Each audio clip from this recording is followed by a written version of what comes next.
Imagine that you're in deep meditation, and in your astral travels, you meet higher dimensional light beings that tell you that your energy has increased to such a level that it is destroying entire worlds and universes. How would you feel about that? Well, this is what has happened to me over the past couple of days. My latest interdimensional meditation, communications with higher dimensional beings, is that my energy has gotten to that level where it is destroying entire universes. And what was most disturbing about it was the word that they used. So I've heard similar kinds of things before in meditation, and I haven't really taken it all that seriously. I've gotten kind of used to it. When I'm in meditation and communicating with light beings, very often times they will tell me how powerful my energy has become. And so I've gotten used to it. And I'm not attached to it. It doesn't, you might think that would make my ego expand. It doesn't, because none of that changes my actual physical human avatar reality. I still have to come back here and do normal human things.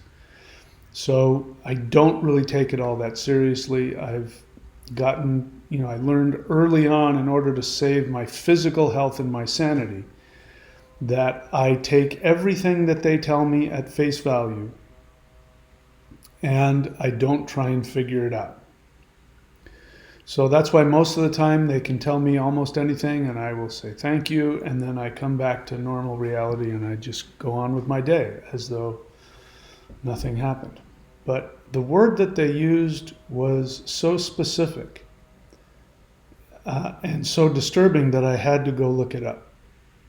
So they were telling me this: your energy has increased to such a level where the power is now destroying worlds, universes.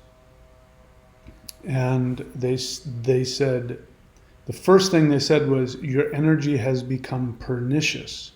Now, as soon as I heard that,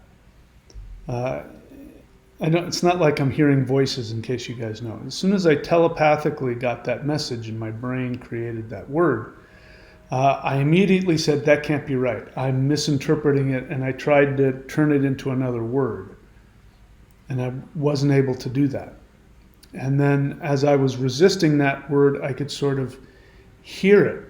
And it wasn't like being told to me. I could hear it sort of bouncing around in the ethers, the word pernicious. So I said, okay, this word is very clearly coming to me, and I don't know what this means. So I stopped the meditation. I mean, I've heard the word before, and I think it has a negative connotation. I'm not sure. I've never used the word to my knowledge. It's just, one of those many words in our huge vocabulary that I haven't used. So I went and I looked it up. And I was hoping that it was going to say something positive, and it didn't.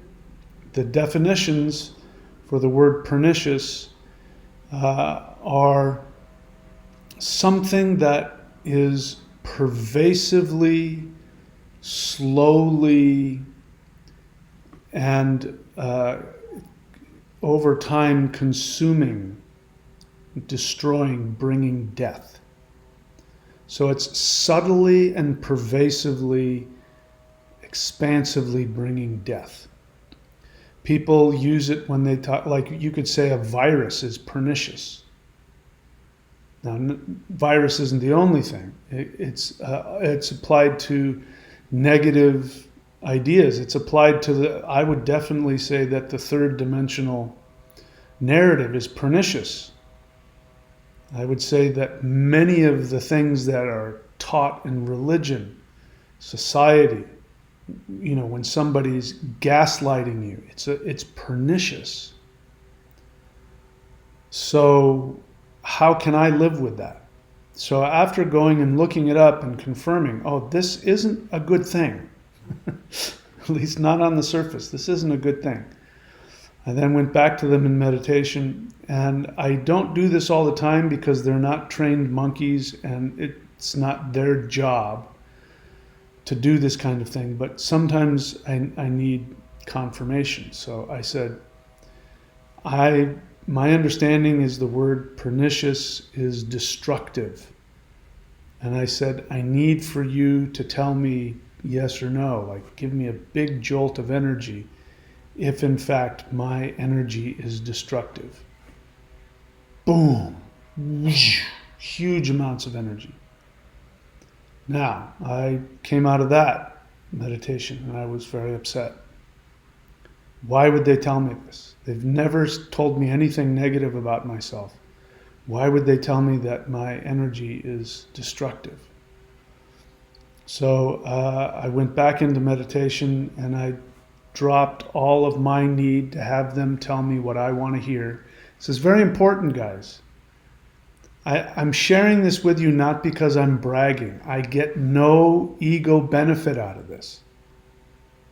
I'm sharing this with you for two reasons. Number one, so that I'm not a secret. If I keep things secret to myself, that is damaging to me. And secondly, because if it's happening to me, it's happening to other people as they awaken. And if it hasn't happened to you, something like this will. So I think it's important that we share this. So I'm sharing this with you, if for no other reason than to be honest and to be an example for what may happen for you.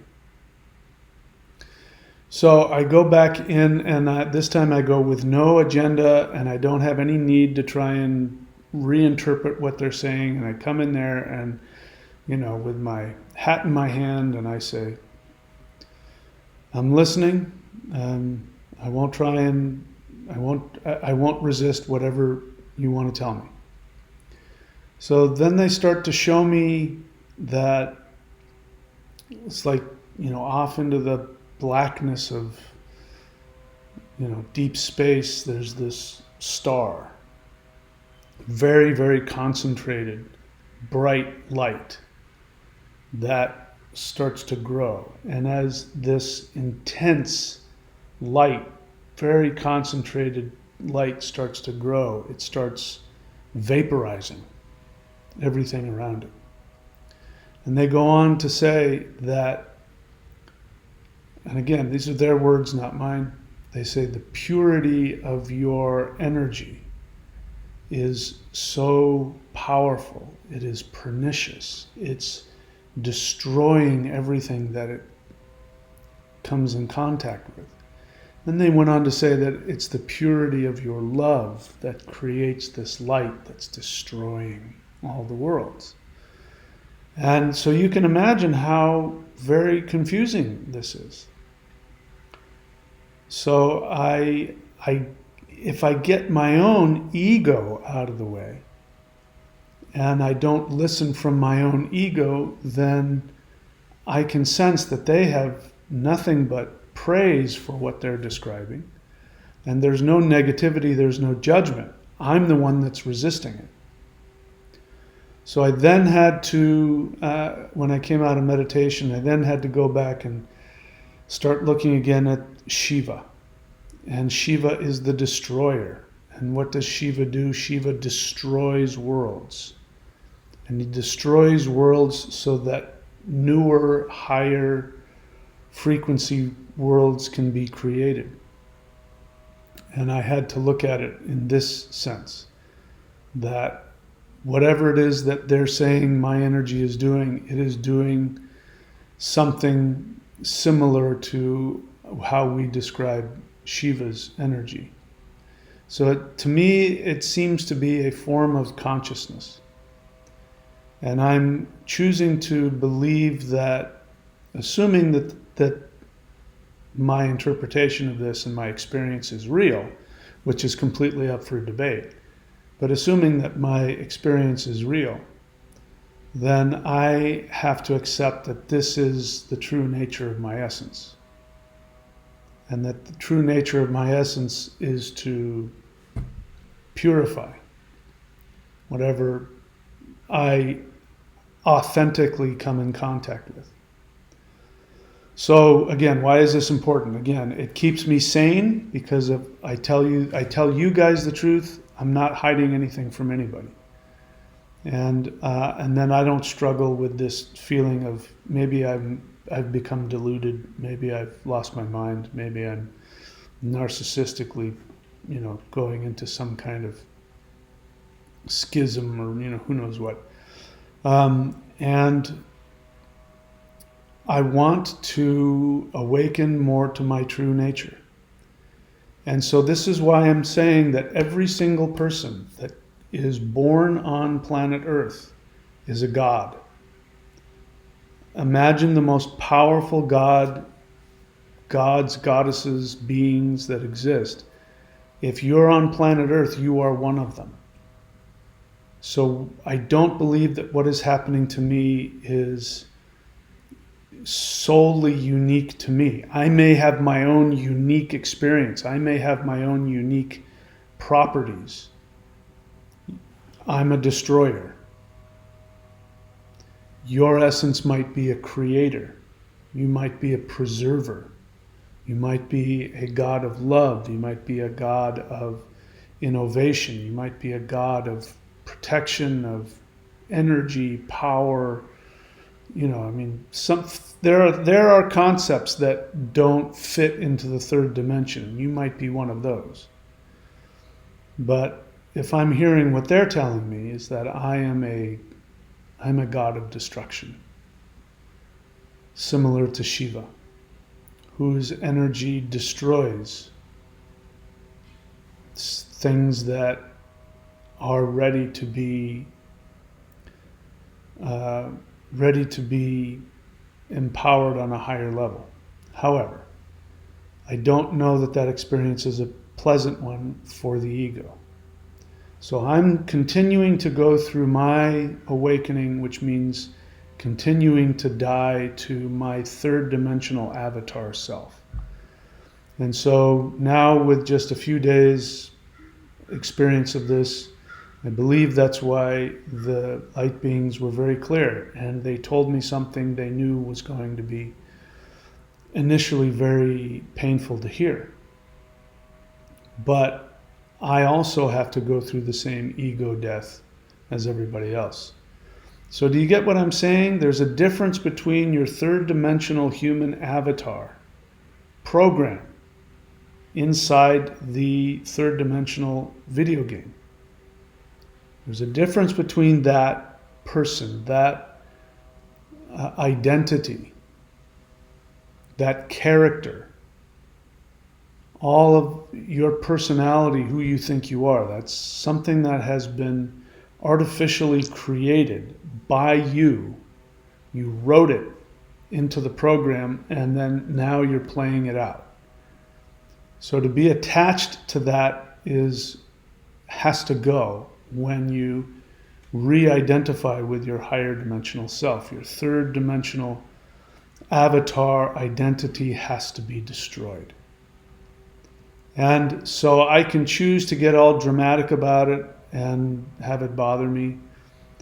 But I'm not going to do that. I'm just going to accept it, as I've learned to do. I take it at face value, and I don't try and figure it out.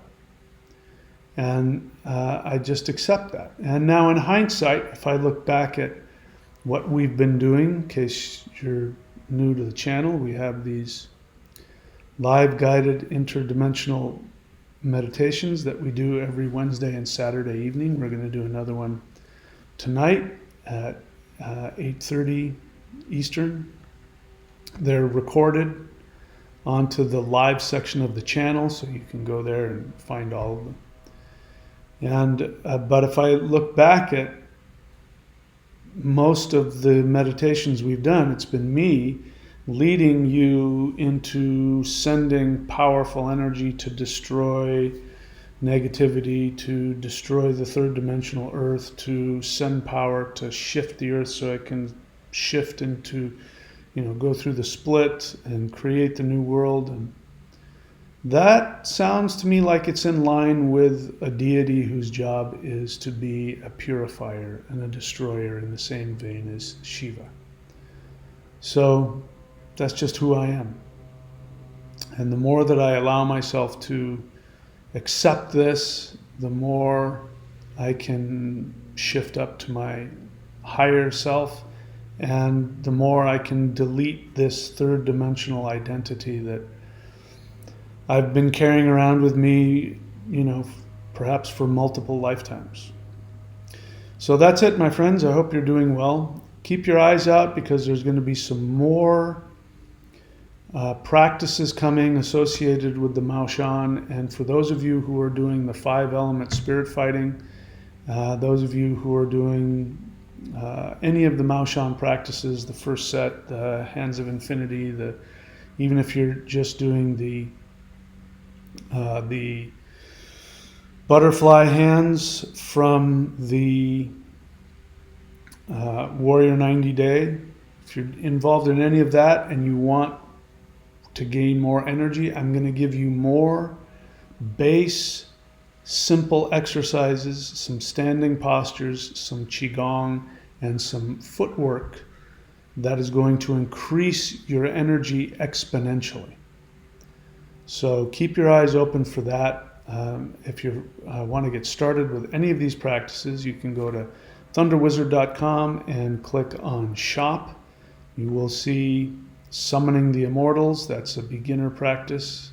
Celestial Qigong, that's a good all-around practice to get you set up. And then we've got the 5 elements. We've got wood, metal, fire, water, earth. You can get all of those at the shop, as well as the Xuan Wu, which is also, I think, very good for everybody. Everybody should be doing that form, in my opinion. And you can go to maoshan.thunderwizard.com if you want to get the collections of these and the higher spirit fighting practices, which we'll continue to talk more about. Get those here at maoshan.thunderwizard.com.